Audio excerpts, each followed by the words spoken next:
It seems a bit of a shame to spoil the cold. Strange. You like it when things go wrong? I told you, I want to feel pain. Anything that hurts me is just going to make me stronger, make me a better musician. I don't understand. And so, Luke told her about the tune that had changed everything. Luke had taken the train with his city to play the concert. He was St. Tristan's finest classical guitarist and was very proud of his playing. The train now departing platform 2 However, will be departing. just as Luke was leaving the station to walk down the rainy, cobbled, crowded streets, a tiny piece of another world made its way into Luke's untroubled life. Sheltering under the porch of the station was a busker with a battered guitar. When Luke heard him play, it was as if his heart had been struck by lightning. He was young and old at the same time. The stubble on his chin was flecked with grey, and his eyes were lined from smiling or perhaps crying. He was thin as a starving city fox, and all the colour seemed to be washed out of him by the rain, faded like his indigo jeans. Except for his eyes. When they fixed on Luke, it was like no blue had ever been real before. Music had never touched him like this. He felt if he closed his eyes, he could fall between the notes into a faraway wild world. When people listened to Luke play, they were sat in seats at a concert. But people were listening to this man stood out in the street, rummaging in their bags just for an excuse to hear more. When people heard Luke, they applauded, but they didn't seem to have some weight lifted from them like these people who dropped their change and yet left richer. The busker was singing about something he'd lost, and these people had lost something too, and it made them feel better. Or not better, but somebody else knew how it felt. And as his music teacher dragged him away, Luke had a horrible realization. No matter how good he became on guitar, until he experienced real loss and pain, his playing would never be as real as that busker's eyes. What was that? Oh, things! Things? They're outside! Things live here. Most of them come out at night and eat other things that come out at night. You want to listen to it? Kind of helps. Oh, okay. Oh, this was called a Walkman, children. Can you ask Mummy and Daddy? It's okay. Come here. Ooh. This is nice. What is it? It's called Smokestack Lightning. Doesn't sound like lightning. It's about a train. Oh.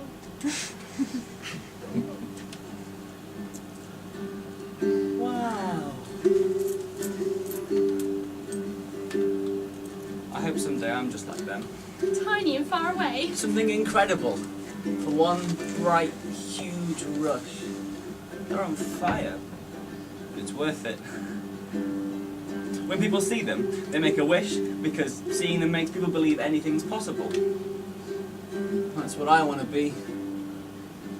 They're going so fast. Yeah. The stars scream.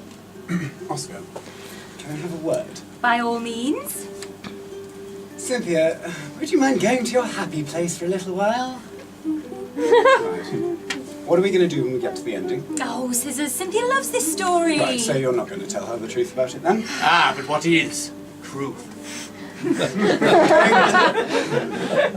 If we're going to tell this piece of drivel, I want it told properly, all right? She'll be so upset. Then you shouldn't have written an upsetting story, should you, paper? Nobody is going to get upset. How's it going up there, Lampkin? Jolly good. Chapter 3, The Letter and the Lightning. The next day, I am the storm. Terence? He's getting into character. That's his favourite part.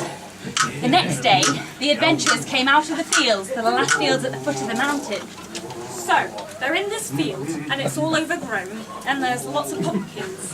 And there's a scarecrow looking at them on his pole, and over the wall there's lots of graves. The thunder rumbled, and over in the distance by the foot of the mountain, they could see the grey rain sweeping closer, and in the clouds white bruises of lightning. Oh, by Jupiter's beard! Crack cow! Crack cow! Oh, look, there's a cow! Crack cow! Ah, acting. Ooh. Doesn't lightning strike the tallest thing? I'm not sure that's a good idea. I've seen what it does to trees. No, don't stop him, love. I could do with a laugh. Can you imagine what it would feel like? Hello? Hello? Can you help me? On top of one of the old stone tombs, a woman was laid out. She wore a grey nightdress and a velvet cloak, and she had a bunch of lavender in her hands. And she was definitely dead, and she was definitely speaking to them. Hello? Can you help me? I think I'm going to be sick. I can't do that. It's a rabbit thing. Hang on, was that the educational fact? The one great piece of knowledge for the children to take away from this show is that rabbits can't vomit. To be fair, we've also taught them that fennel is the primary ingredient in absinthe, so well done, paper. Ow! She's always yabbering on. It's very boring. Well, you could move. Can I? Can't do nothing but stand here and listen to you crying and wailing and moaning. Well, I wouldn't expect you to understand. You can't feel. Yup, only wish I was deaf and all. Sorry, did you want us? Oh, if you're travelling over the mountain, could you take a letter for me? Please. Take it to my husband. I've not seen him in a long time. He needs to know I'm dead. Will telling him help at this stage? Well, until he misses me, until someone misses me, I can't go. Is that how it works? I don't know. I don't know anyone who's ever died. You'd know plenty of him if that lightning had hit you. Well, just because you don't know about a sad thing doesn't mean it didn't happen. Please, take it from me and tell him to hurry, to come and say farewell. Okay, I'll try, but how will I recognise him? My cloak, it'll be your proof. Take it, wear it, and tell him to hurry. You think them are going to make it all that way in ladies fetching golden cape? Krakow! Oh, no, I don't want this. Oh, I don't know how to do this. What am I going to do now?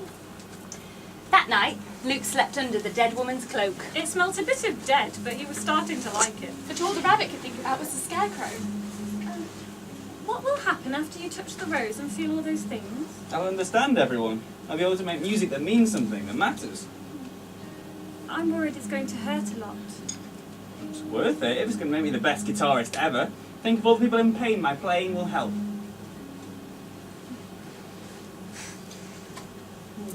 Oh, smokestack lightning, shining brightly. Why don't you hear me cry? The rabbit had wanted to make a promise to Luke for a long time. It didn't matter if he could hear it. I will never give up on you. I will never let you down. I will always be with you. So don't worry. This is lovely music. Do not fraternise with the musician. He knows Lampkin's danger tune and we don't know whose side he's on. No, Rock, we know. Hey. Chapter 4, the funeral and the fighting. Joining in now, are we? Hey, see how it's done. Right. Come with me, children, as we follow our heroes on their perilous ascent of the wild mountain. They weather harsh winds. They traverse treacherous ravines. They encounter thick fog. Overgrown tree branches. And voles. Ow! Sorry. Suddenly the fog clears and they can see for miles.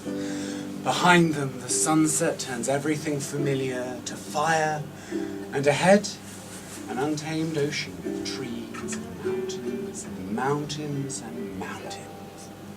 Wow. I never knew all this was here. I did. Why did you spend all your time in the crummy meadow? I don't know. And this is the bit that I really like. Well, the batteries in Luke's Walkman have died, so they climb on top of the mountain to bury it. And Luke says goodbye to all his favourite songs. And that night, when he has to fall asleep without the music to comfort him, for the first time he listens to the sounds of the night.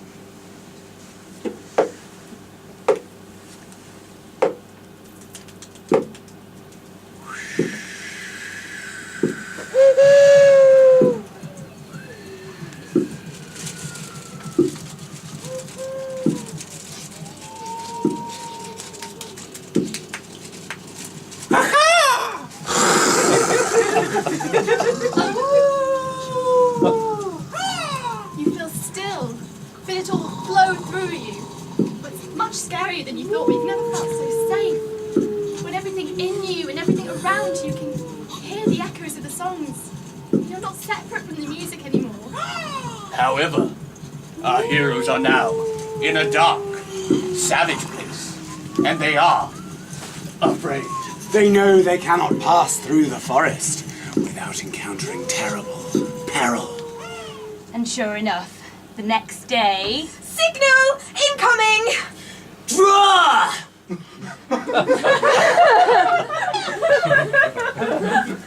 Have you got a gun? What?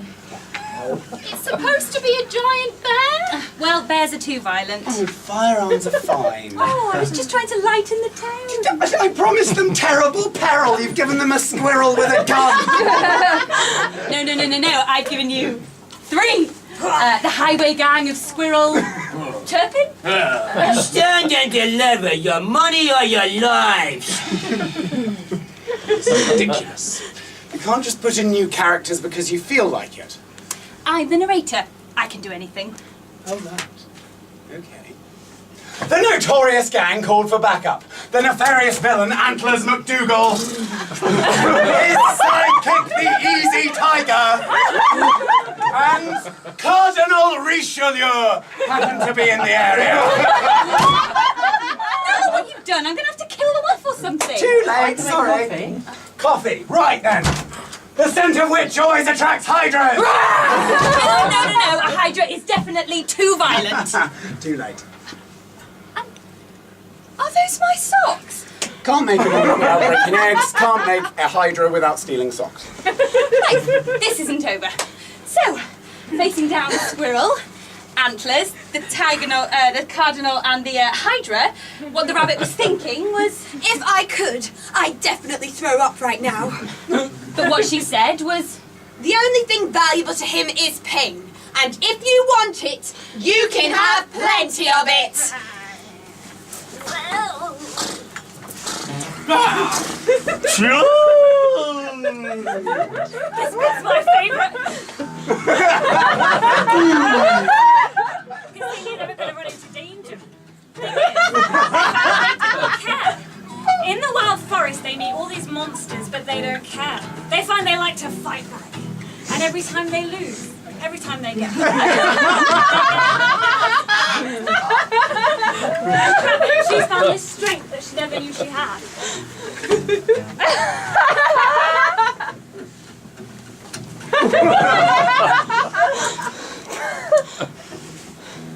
They both get bruised, black-eyed and achy, but they feel so real.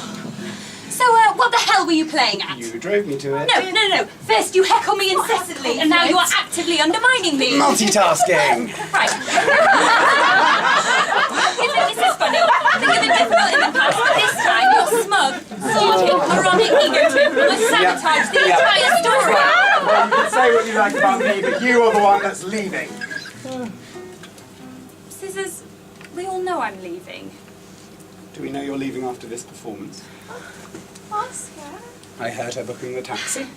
It won't be for long, guys. We talked about this. But it's so far. Chaps, can we talk about this in a bit? I mean, what about the story? Chapter 5, the ashes and the answer. Okay.